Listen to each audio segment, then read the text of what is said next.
As a young child, I always told my dad that I wanted to be a brain surgeon. I was told by my dad that a brain surgeon makes a fair amount of money, and at the same time I could save lives. As I progressed from primary to secondary school, and as I spent more and more hours with my dad in board meetings, although more often than not I wasn't sure what was going on, but I think the subconscious mind was working through itself, learning business then.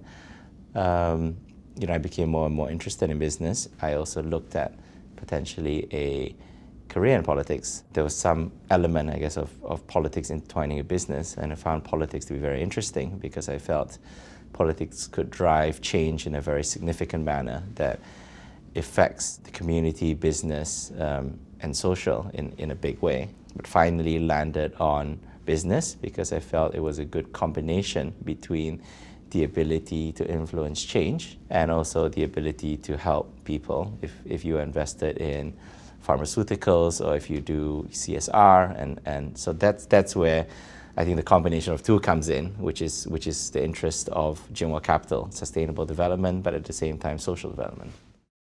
The ongoing 1MDB inquiry, the Public Accounts Committee says they could use the help of financier Low-Tech Jho, or widely known as Jho Low. This comes after the Wall Street Journal published a report claiming that Low's name has cropped up during investigations into the state-linked fund.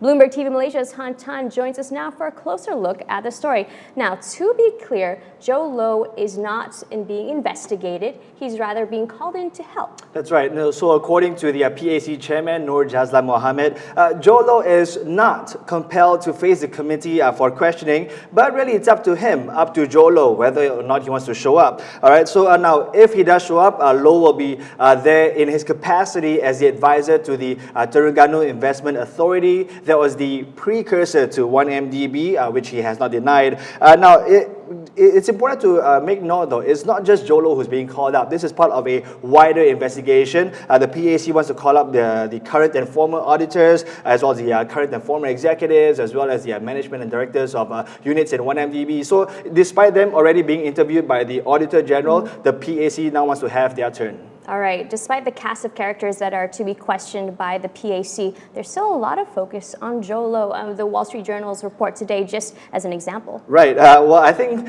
safe to say the average man on the Malaysian street first heard of Jho Low about 5 years ago when he was the mysterious guy who was partying with Paris Hilton, and then he was on the front page of the Star newspaper on July 29th, 2010. But since then, you cannot help but think that Jho Low's name has been linked, whether fair or not, to 1MDB. Now, he has clarified his role with 1MDB on several occasions, saying that he has occasionally advised them because his views are sought after by many different parties. But again, we have to say that he was an advisor to the TIA, the precursor to 1MDB. And not holding any specific position. That's or right. Never employed by 1MDB. Exactly, and also not, according to him, not receiving any direct funds from 1MDB. So then today you've got the Wall Street Journal making those claims, saying that back in March, the Singapore Police and Bank Negara exchanged a letter that mentioned the $529 million that was held by Jho Low in Singapore. So again, yet another link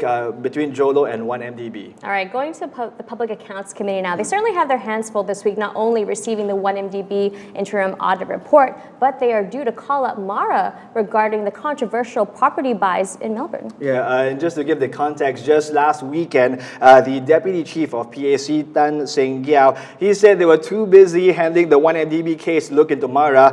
Back then he said one thing at a time. But then today, Nur Jazlan says they are going to make time for Mara. He didn't say specifically when, though. But again, this is over the allegations that Mara had overpaid for that property purchase, the Dudley House purchase in Melbourne, to the tune of some 4.75 million Aussie dollars. So you've got the PAC looking into this. Keep in mind, MACC has been looking into this case since March. Yeah, okay. Well, Nur Jazlan, certainly a busy man then regarding all of this. Thank you, Han Tan, for that update.